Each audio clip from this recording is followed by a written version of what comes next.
Welcome into One of One Sports, the only one for your original sports commentary and analysis. I'm John Barry, back with another college football recap and reaction, this time for week 6. Let's get into it.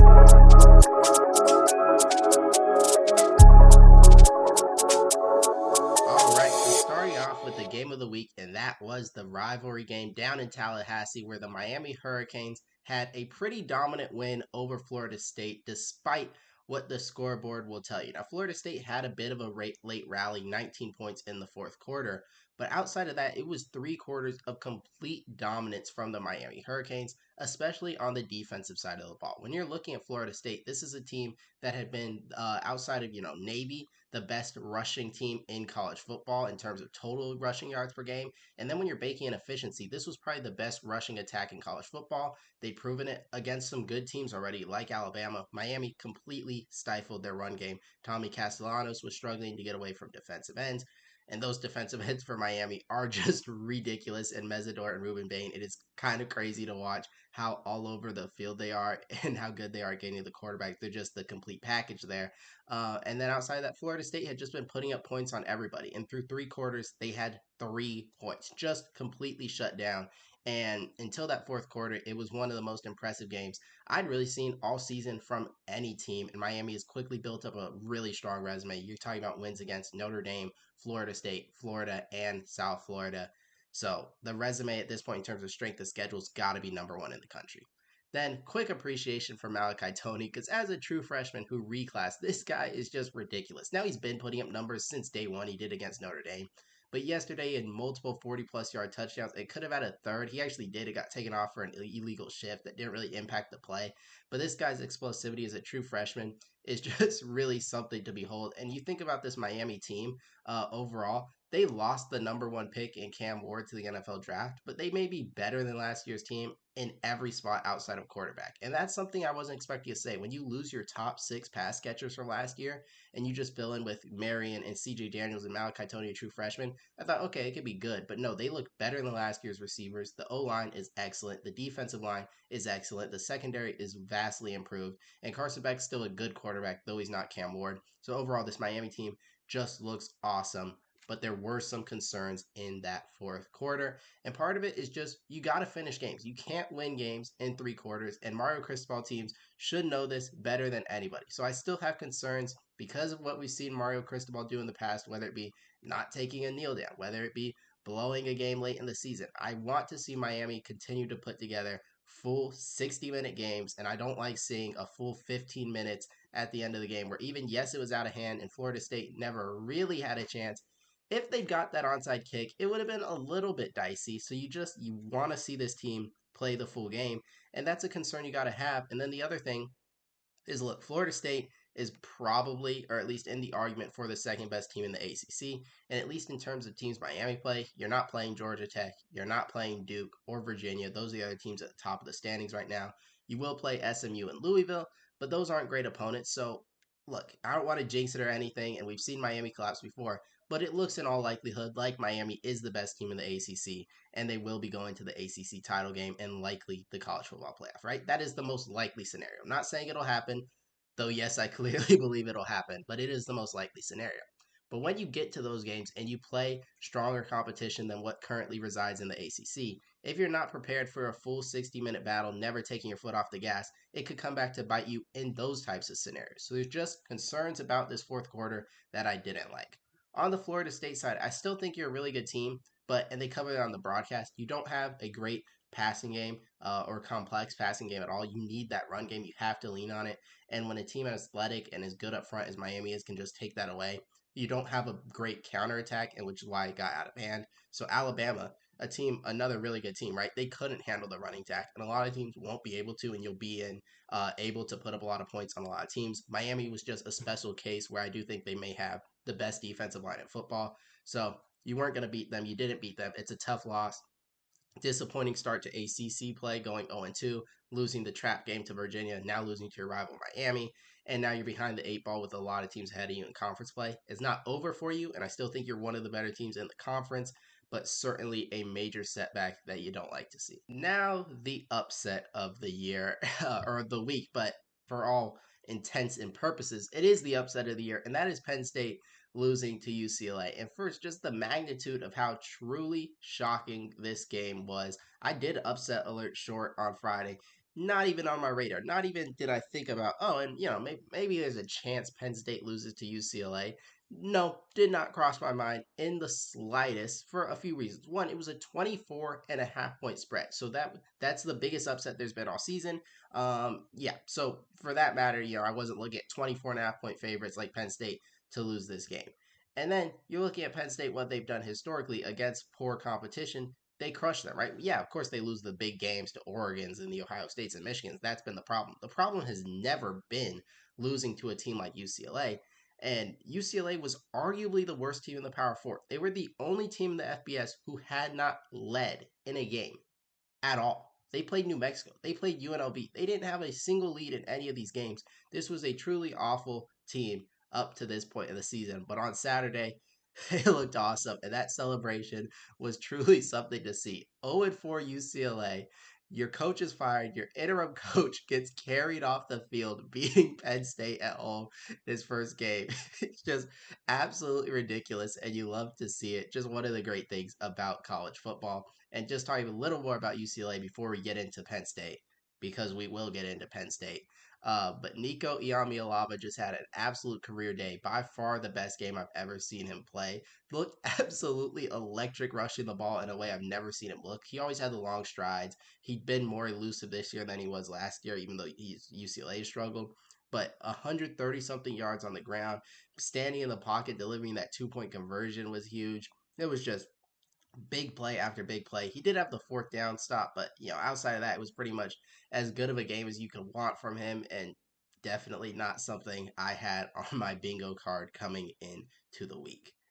Now to talk about Penn State, because this is a new low for the program under James Franklin since they, built back up to being this, contender or contender adjacent level program in college football. Because like we mentioned, yes, they've, you know, outside of one game, they've lost all the ones to Ohio State. Same things for Michigan.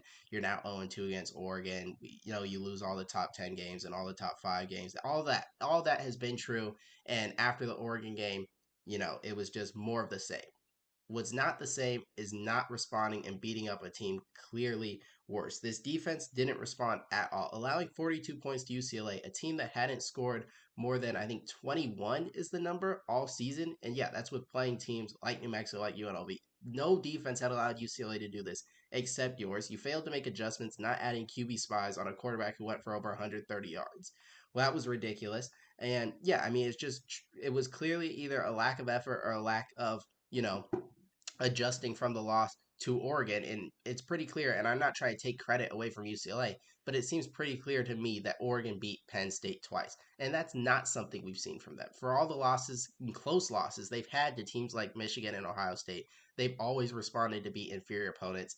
And that just reinforces, I think, a lot of what the talking points last game were from my show, from pretty much anywhere in college football circles. And that was, if you can't win the Oregon one, where you have the rest advantage and the experience advantage and home field in a night whiteout game, and you can't win that one, when are you ever going to win it? And I think that had to get to the Penn State players inside. I think there's clearly a morale issue after that loss where they feel internally like this was the year. We have all the guys coming back. Aller came back, Singleton, Allen, Denai Sutton. We have all these guys returning. We had every single possible advantage, and we're still behind these elite teams. That I think there's something about that Oregon game that, to be honest, broke Penn State, and it showed completely in the lack or the pretty much just abysmal defensive performance they had against UCLA. And the offense wasn't spectacular in the first half, but in the second half, it showed up. Drew Holler made play after play with his legs, and yes, they got stopped on fourth down, but listen, you Penn State puts up 37, they should beat UCLA.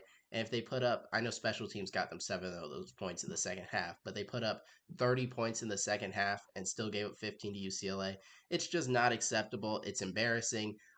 It's a cataclysmic size failure by James Franklin and this Penn State team. And, if you want to talk about playoff, you can do that. I don't think anyone in Penn State should be talking about playoff right now. You just lost to the worst team in the Big Ten.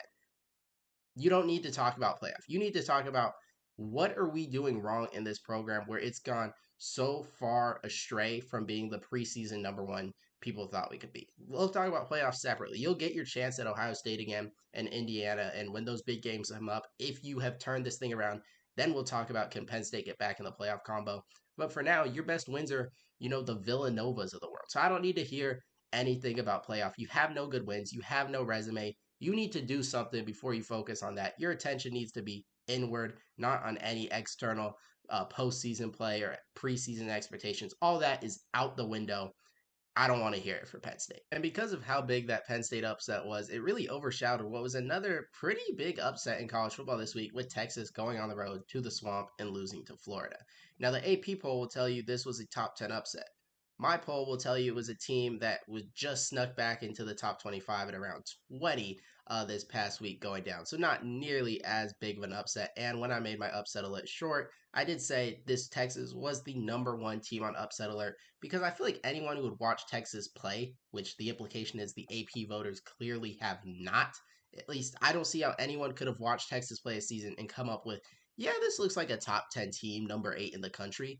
Based on what? I mean, there was nothing about the Texas Florida game that was all that surprising, except the Texas defense not being able to hold the Florida offense to like fewer points, allowing bigger plays like that. I can accept. But anyone who's like, oh man, Arch Manning really struggled, or oh, this Texas offense didn't really look great against Florida. Yeah, they didn't look great against UTEP. They scored 7 against Ohio State, which, albeit, has a scary good defense. We'll talk about that more. Trust me. But there was nothing surprising about Texas struggling. There was nothing surprising about Arch Manning looking really bad. The only thing surprising was how much better Florida looked on offense in just 1 week after the bye. And I will say part of that was true freshman Dallas Wilson made his debut. And what a debut it was. That 50-yard touchdown down the sidelines with the spin move, flashbacks to Ryan Williams at Alabama. He's an absolute stud. I don't need to see more. You do that in your debut against a defense as good as Texas. You've won me over. They've got a true star in the making in Dallas Wilson. That, of course, helped. And also the fact that DJ Lagway, showed some semblance of the player he looked like he was, or at least could be last year. Really was. Because, yeah, he showed all elite potential, but he had good games. This year, he hadn't had good games at all. And he wasn't perfect. That pick was really bad. And Florida's coaching, I still have major questions marks about. When you, like, to end this game, it should have been safely in hand. You just run the ball, hand it to Damian Ball like you've been doing. He's been getting good yards. He's running the ball well. He's hard to bring down, but no, you have Lagway throw it, and he throws it into double coverage for an interception, which lets Texas back into it. And then the clock mismanagement on the last possession to give them another chance. So Florida did what they could to lose this game. I still have little to no belief in this coaching staff. I think they're delaying the inevitable and a Billy Napier eventual firing. Maybe I'm wrong. Good for him if he proves me wrong. Like last year, he went on that run, saved his job. Maybe he does something similar. But from what I've seen, I still don't have belief in this coaching staff. But this team was always talented. They've always had a good defense. Better performances were always in Lagway, and you added extra weapons. So there's nothing all that surprising about the loss for Texas. And we got to talk about Arch Manning because, like, outside of the one touchdown deep down the field to Wingo, he just looked bad all game, and he's looked bad really all season. It's just not there. He's athletic, he can move around, but his throws are often off target, mistimed, and there's just not a lot of redeeming qualities to say about him playing quarterback. And when he got knocked out, with like his helmet came off in that last drive and the backup came in and converted like second and 22 or whatever it was, I was seriously like, you can't put him back in. Like, just let the backup do this. Arch isn't going to get this done. You know he's not going to get this done. They put him back in. He throws the interception, or almost interception, and then takes another sack at the end. He takes too many sacks. He forces too many bad throws. It's just not there. I know he's got the name. I know there was all the hype. Preseason Heisman favorite. The fans wanted him to be great. Everyone wanted him to be great. It's just not there. He's not.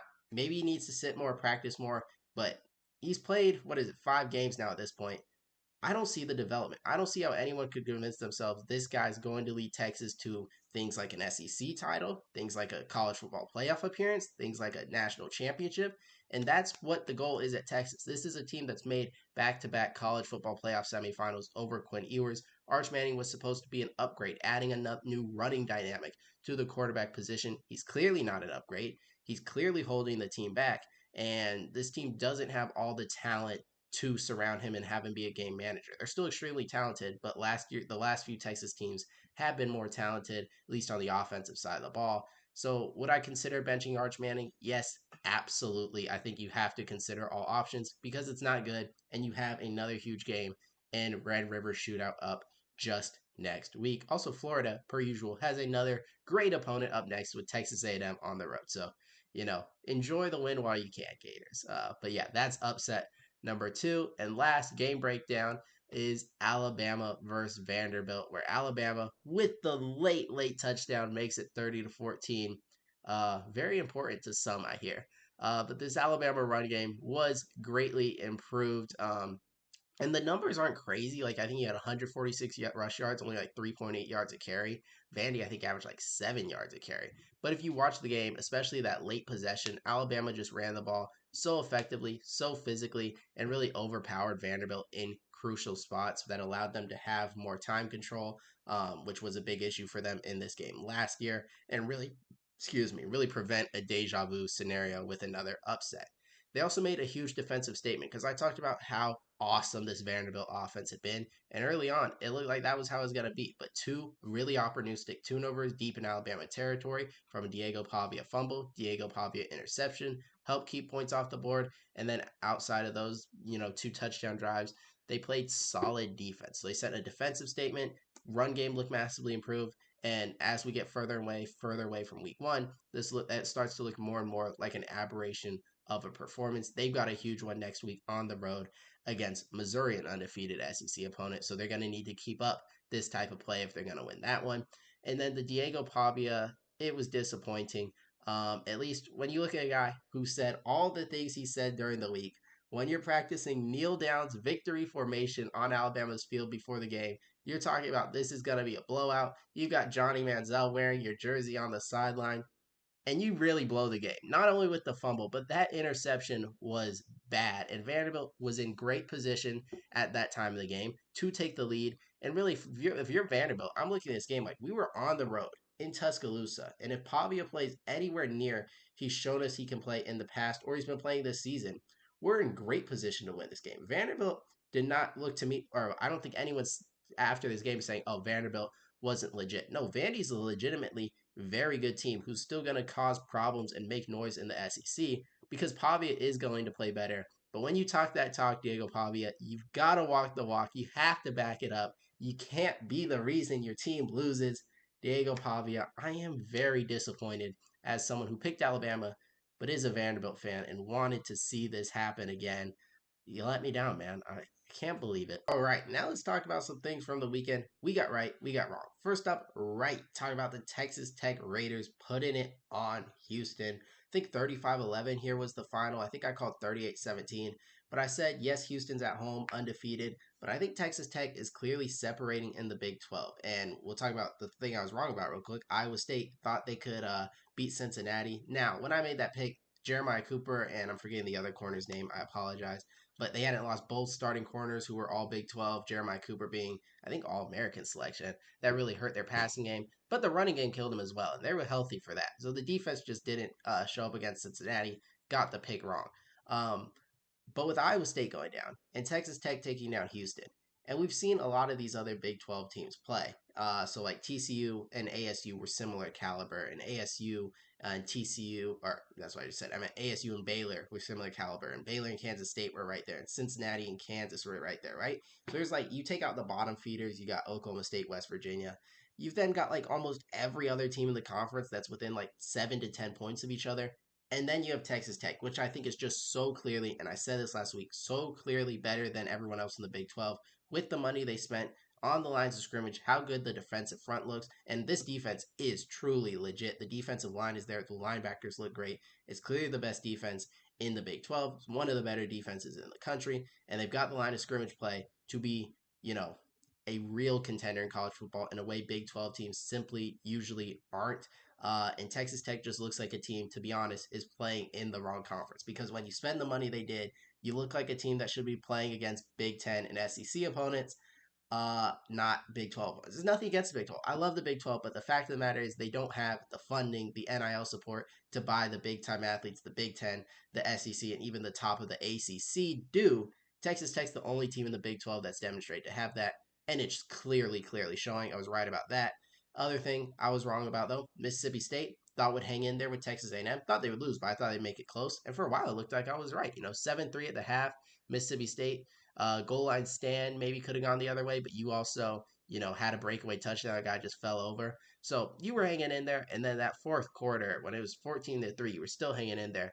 And you just let go of the rope and got torched. Because at first I was like, man, Texas A&M, this is back-to-back weeks where Marcel Reed's struggling. He's had the turnovers, and maybe this offense isn't that great. The Notre Dame game was the fluke. And then the fourth quarter, it all just turns around. The offense looks great. The defense has now been much better over the past 2 weeks. They're looking like a complete team, one of the best teams in the SEC. And now you've got back to back losses. In my opinion, it looks like you probably were just tired, ran out of gas at the end of the game. I still think they're not a contender or anything, but if you go on the road to Mississippi State, especially at night and those cowbells are ringing, like you better watch out. They're still a decent team. But for last week specifically, I was wrong. And then last week I said buy stock in Notre Dame. Defense is coming around. We know how good the offense can be. They're going to start playing complementary football. They're going to be a problem. And what do you know? The defense holds Boise State to 7. Leonard Moore comes back, 2 picks. So the secondary's back. They're stopping the run. Defense now starting to look like Notre Dame. And even in a day where the offense has its struggle and CJ Carr plays probably his worst game he's played, at least that first half was pretty bad. Now the defense steps up. And when Notre Dame's now got both sides, because we've seen the high ends of the offense, the defense just has to be average to above average, which it looks like it could probably be. There's no one left on Notre Dame's schedule that should beat them. Like USC, no. Navy, no. Like Notre Dame, realistically, should be in the mix right there till the end. This team is really good. You have 2 losses to Miami and A&M, who are going to be top 5 in most people's rankings, very least top 10, by a total of 4 points. This is a legitimately very good team. All right, now let's do stock up, stock down. Stock up, the Virginia Cavaliers. Obviously they got the big win, top 10 win. Storm Field beat Florida State, at home last week in overtime. But there was not like a belief, and I ranked them really high. I think I ranked them like 13th in my poll, because head to head over Florida State, who had head to head over. Anyways, but there was a belief that like it was kind of a trap game. Florida State was probably looking ahead to Miami. You were at home in a weekday game, like Friday night, bit of a trap. Florida State's probably better than you, and now emotional victory going on the road to an undefeated Louisville team. Like you'll probably lose that. But no, Louisville was lucky to get it into overtime. Virginia was clearly the better team. Chandler Morris did go down, bit of a concern. So hopefully he's healthy. But if he is, if you could beat Louisville on the road in that spot, you've taken care of your biggest opponents left in ACC play. And yeah, you look like a team that's going to be in the mix, not to be maybe win the ACC, but they could be. I mean, you're at the top of the ACC right now, and have beaten the toughest teams you were going to play. You should be in the conversation with who is going to be there to play Miami in the ACC title. Virginia got to be maybe the leader in that conversation.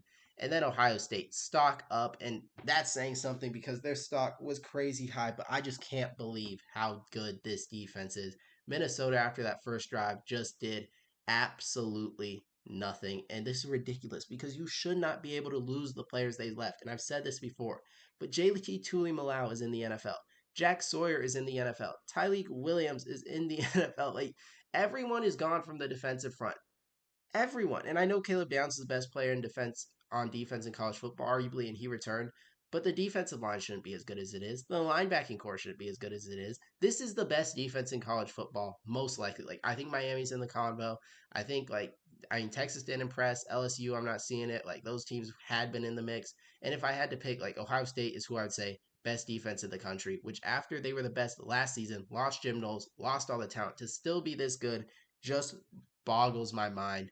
And Michigan, Ohio State rival, on the other hand, I think the stock's down a little bit because it was a lackluster win against Wisconsin. And it's weird because Bryce Underwood had a new career high passing, and Donovan McCulley had a new high with Michigan receiving, and the most anyone's had on Michigan receiving this year. And Justice Haynes had another 100-something yard game with like 8 yards of carry and a touchdown, and he's balling out, running the ball. So all that was there, right? That was weird. But you watch the game, it's like, no, Underwood was inaccurate and struggled. And they didn't run the ball as well as you would like. And Wisconsin ran the ball better than they should have against that defensive front. And there were some coverage issues against a third string quarterback in Wisconsin. When we were at home and we were off a bye, they had a third string quarterback. This should have been a dominant win.